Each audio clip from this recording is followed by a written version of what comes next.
Hi students, welcome to Vemula Saidulu online academy app sir. ఈ తక్కువ సమయంలోనే విద్యార్థులకి క్వాలిటీ సబ్జెక్ట్ అందించే లక్ష్యంతో ఫర్దర్గా ఏపీ తెలంగాణలో జరగబోతున్న గ్రూప్ 2 కానీ డిఎస్సి కానీ ఎస్ఐపిసి కానీ సెంట్రల్ ఆర్ఆర్బి ఎగ్జామ్లో కానీ క్యాచ్ చేసే విధంగా మీకు అందిస్తున్న మీ క్లాసెస్ను లేటెస్ట్ కరెంట్ ఎకానమీ క్లాస్ ఇది. గ్యారంటీగా ఇక్కడి నుంచి అడుగుతున్నాడు. ఈ అంశాలపై మీరు ప్రధానంగా అవగాహనతో ముందుకెళ్ళండి. ఒక లేటెస్ట్ ఇవి ఎక్స్పెక్టెడ్ యొక్క అంశాలు సార్. ఇవి ఎంత చదువుతుంది ముఖ్యంగా సార్, 2.5 గంటల ఎగ్జామ్నర్ ఏ టైపులో ఏ లెవెల్లో అడిగినా కూడా ఈజీగా మీరు క్యాచ్ చేయాలి. ఈసారి నువ్వు ఒక విజేతగా ఉండాలి. ఈసారి నువ్వు ఒక విజేతగా తిరిగి వెళ్ళాలి. ఈ మధ్యకాలం జరుగుతున్న యొక్క ఎగ్జామ్ పేపర్లు పరిశీలిస్తే లేటెస్ట్ కరెంట్ ఎకానమీ నుండి ఎక్కువ ఫోకస్ చేస్తున్న యొక్క అంశాలు ఉన్నాయి. వాటిని దృష్టిలో పెట్టుకొని రేపు ఎక్స్పెక్టెడ్ యొక్క అంశాలు ఇవే రేపు ఎగ్జామ్లో అడగబోతున్న యొక్క ప్రధానమైన అంశాలండి. చూడండి, ఇక్కడ 2024 సంవత్సరం నవంబర్ 11 నాడు మహిళా పారిశ్రామికవేత్తలకు సాధికారత కల్పించేందుకు ఒక యూనియన్ బ్యాంక్ ఆఫ్ ఇండియా నారీ శక్తి శాఖలను కొన్ని నగరాల్లో ప్రారంభించింది. ఆ నగరాలతో సంబంధం లేనిది ఈ కార్యక్రమాన్ని ఎవరు ప్రారంభించారంటే నిర్మలా సీతారామన్ అండి.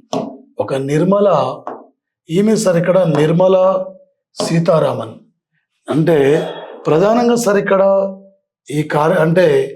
ఈ కార్యక్రమాన్ని ఎవరు సార్ ఇక్కడ ప్రారంభించారంటే నిర్మల.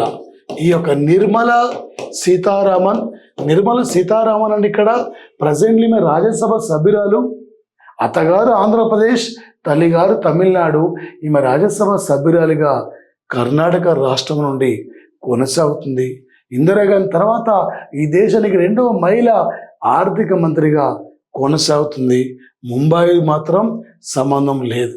రేపు ఎగ్జామ్లో లేటెస్ట్ కరెంట్ ఎకానమీ అడుగుతాడు. ఈ మిగిలిన 4 నగరాల్లో ఈ నారీ శక్తి యొక్క శాఖలను ప్రారంభించారండి ఇక్కడ ప్రధానంగా. ఓకే, మరొకటి సార్, 2024 సంవత్సరం నవంబర్ 6 నాడు ప్రధానమంత్రి విద్యాలక్ష్మి పథకాన్ని కేంద్ర క్యాబినెట్ ఆమోదించింది. దీనితో ఈ పథకం ముఖ్య ఉద్దేశం అండి, ఉన్నత విద్యా సంస్థల్లో టాప్ 860 నాణ్యమైన ఉన్నత విద్యా సంస్థలు ఎంపిక చేస్తారు. వీళ్ళకి వడ్డీ రహిత రుణాలు ఇస్తారు. రుణ కవరేజ్ కూడా ఉంటుంది. 2030 అంటే 24 నుండి సుమారు ఇక్కడ 2031 వరకు ఈ కార్యక్రమం అమల్లో ఉంటుంది సార్. పై అన్నీ రైటే అండి. ఇక్కడ రేపు ఎగ్జామ్లో లేటెస్ట్ అడుగుతాడు సార్. ప్రధానమంత్రి విద్యాలక్ష్మి పథకం ముఖ్య ఉద్దేశం ఏంది? ప్రధానమంత్రి విద్యాలక్ష్మి పథకాన్ని అంటే ఏ ఇయర్ వరకు ఇది అమల్లో ఉండబోతుంది? ఈ టైప్లో రేపు పోటీ పరీక్షల్లో అడిగే అవకాశం ఉంటుంది sir. Very very important sir. రేపు కరెంట్ ఎకానమీ పరంగా ఇంపార్టెంట్ సార్. 2024 అక్టోబర్ 29 నాడు అవాంతరాలు లేని జనన మరణ నమోదు కోసం ఒక CRS, ఇక్కడ సివిల్ రిజిస్ట్రేషన్ సిస్టమ్ మొబైల్ అప్లికేషన్ను ఎవరు ప్రారంభించారంటే హోంశాఖ. ఈ దేశంలో జనాభా లెక్కలు సేకరించేది హోంశాఖ వారు. 2021 సేకరించాలి. కోవిడ్ వల్ల పోస్ట్ పోన్ అయింది. 2000 అంటే ప్రజెంట్లీ జనాభా లెక్క సేకరణ కూడా జరగబోతున్న యొక్క సంఘటన సార్. ఈ దేశంలో 1872లో జనాభా లెక్కలు సేకరించిన తొలి బ్రిటిష్ వైస్రాయ్ అంటే లార్డ్ మేయో అండి. ఇండియాలో ఎన్ని రైల్వే జోన్లు ఉన్నాయి? 18. దేంట్లో ఫస్ట్ ఉన్నాం?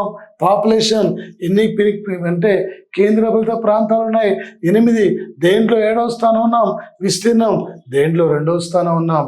జనాభా అంటే కాపీ ఉత్పత్తిలో. ఓకే సార్, మరొకటి చూడండి సార్, ఇది వెరీ వెరీ ఇంపార్టెంట్ బిట్ అండి. 2024 నవంబర్ 7 నాడు ప్రైవేటు పెట్టుబడుల్ని ప్రోత్సహించడానికి ఆర్థిక వృద్ధిని పెంచాలనే ఒక లక్ష్యంతో ఇక్కడ రాజస్థాన్ ఇన్వెస్ట్మెంటు అంటే ప్రమోషన్ స్కీమ్ ఇక్కడ ఆర్ఐపిఎస్ యొక్క స్కీమ్ను రాజస్థాన్ రాష్ట్రం ఇక్కడ ప్రారంభించిన యొక్క సంఘటన సార్. ఇలా దేశంలో స్థూల అంటే వృద్ధి రేటులో తెలంగాణ ఇవాళ ఒకే తమిళనాడు అగ్రగామిగా కొనసాగుతున్న యొక్క సంఘటన సార్. కానీ ఇది మాత్రం ఒకే రాజస్థాన్ స్టేట్ అండి ఆన్సర్ ఇక్కడ. మరొకటి చూడండి సార్, ఇది వెరీ వెరీ ఇంపార్టెంట్ సార్. రేపు ఏపీ కరెంట్ ఎకనామీ పరంగా లేటెస్ట్ ఎకనామీ పరంగా ప్రోగ్రామ్స్ పరంగా ఇంపార్టెంట్ అండి.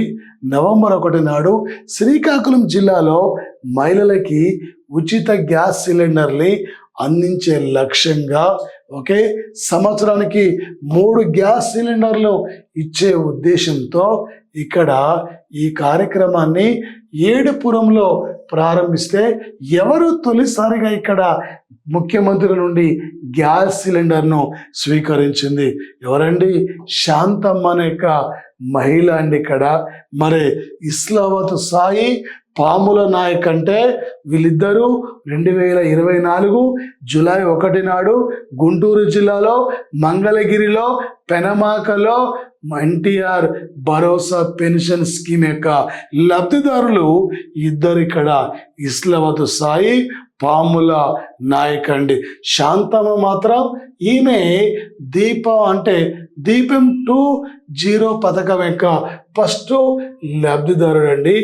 ఈమె మాత్రం ఇక్కడ ప్రధానంగా నవంబర్ 19న తెలంగాణ ప్రభుత్వం తొలి ప్రజాపాలన యొక్క వేడుకల్ని నవంబర్ 19 ఇందిరాగాంధీ యొక్క జన్మదినం అండి. జాతీయ సమైక్యత యొక్క రోజు అండి ఇక్కడ. మరి ఎక్కడ నిర్వహించారు? వరంగల్లో ఈ యొక్క వేడుకల్ని నిర్వహించిన యొక్క సంఘటన సార్. ఈ వేడుకల్ని ఈ మధ్య నవంబర్ 5 నాడు కులగణన యొక్క సేకరణ పైన ఒక సదస్సు ఇక్కడ అంటే ఎక్కడ సార్ అంటే సికింద్రాబాద్ యొక్క ఏరియాలో ఈస్ట్ మారేడుపల్లిలో రాజీవ్ గాంధీ యొక్క నాలెడ్జ్ సెంటర్లో అక్కడ సమీక్ష జరిగితే రాహుల్ గాంధీ ముఖ్య అతిథిగా రావడం జరిగింది సార్. నాగర్ కర్నూల్ అండి. నాగర్ కర్నూల్ ఇక్కడ డిస్టిక్ అండి. నాగర్ కర్నూల్ డిస్టిక్ ఇది. మరొకటి సార్, భారతదేశం ప్రతి సంవత్సరం జాతీయ సమైక్యత రోజు మీకు గుర్తు రావాలి. అక్టోబర్ ఇక్కడ 31 అంటే జాతీయ ఐక్యత రోజు, సర్దార్ వల్లభాయ్ పటేల్ జన్మదినం. డిసెంబర్ 1 అంటే గుర్తు రావాలి. డిసెంబర్ 1 అంతర్జాతీయ ఎయిడ్స్ రోజు. Answer November 19. ఇదే రోజు జాతీయ సమైక్యత రోజు. ఇదే రోజు అంతర్జాతీయ పురుషుల రోజు కూడా నవంబర్ 19 అండి ఇక్కడ. భారతదేశం తన సామాజిక సంక్షేమ కార్యక్రమానికి మద్దతుగా ఇటీవల ఏ దేశానికి 425 మెట్రిక్ టన్నుల యొక్క ఆహార ధాన్యాలను ఇక్కడ పంపిందంటే సూరినామ్ కంట్రీ సార్. 200 ఏళ్ల క్రితమే భారత్ నుండి చాలా మంది భారతీయులు సూరినామ్కి వెళ్ళి అక్కడే స్థిరపడ్డారండి. సూరినామ్ భారత్కి ఇక్కడ మంచి స్నేహ సంబంధాలు కూడా ఇక్కడ ఉన్నాయి సార్. గయానా 68 ఏండ్ల తర్వాత నరేంద్ర మోడీ నవంబర్ 21 నాడు గయానా కంట్రీ కూడా ఈయన పర్యటనకి వెళ్ళిన యొక్క సంఘటన సార్. నరేంద్ర మోడీ ఇక్కడ ప్రధానంగా COP29 సమయంలో అజర్బైజాన్ బాకులో జరుగుతున్న యొక్క మూమెంట్లో గ్లోబల్ ఎనర్జీ ఎఫిషియన్సీ అలయన్స్ను ఏ దేశం ఇక్కడ ప్రారంభించింది? గ్లోబల్ ఎనర్జీ ఎఫిషియన్సీ అలయన్స్ని ఇక్కడ ఎవరు ప్రారంభించారు సార్ అంటే ఇక్కడ యునైటెడ్ అరబ్ ఎమిరేట్స్ ఇక్కడ ప్రారంభించిన సంఘటన. ఈ మీటింగ్ జరుగుతుంది అజర్బైజాన్ క్యాపిటల్ బాకులో ఈ మీటింగ్ ఇక్కడ జరుగుతుంది సార్. ఓకే, మరొకటి సార్, G20 దేశాలకు నాయకత్వం వహిస్తున్న నాయకత్వం వహిస్తున్న భారతదేశం 2024కి భారతదేశం యొక్క వృద్ధి రేటు ఎంతవరకు ఉందని చెప్పి ఇలా అంచనా వేయడం జరిగింది.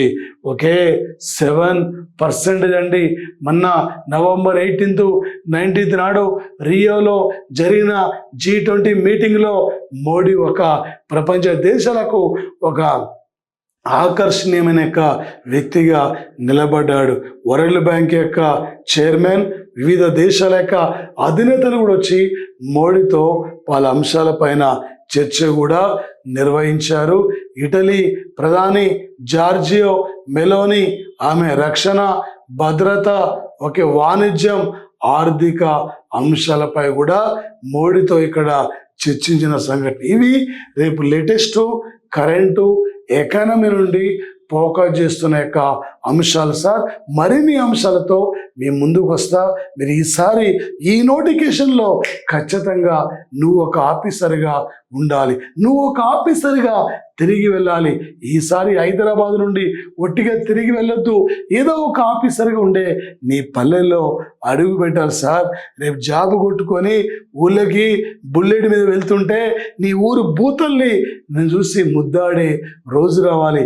ఆ రోజు కోసమే మన కుటుంబం వెయిట్ చేస్తుంది, ఆ రోజు కోసమే మీ కుటుంబాలు ఇక్కడ వెయిట్ చేస్తున్నాయి. కాబట్టి చాలా జాగ్రత్తగా చదవండి sir. Okay, thank you sir.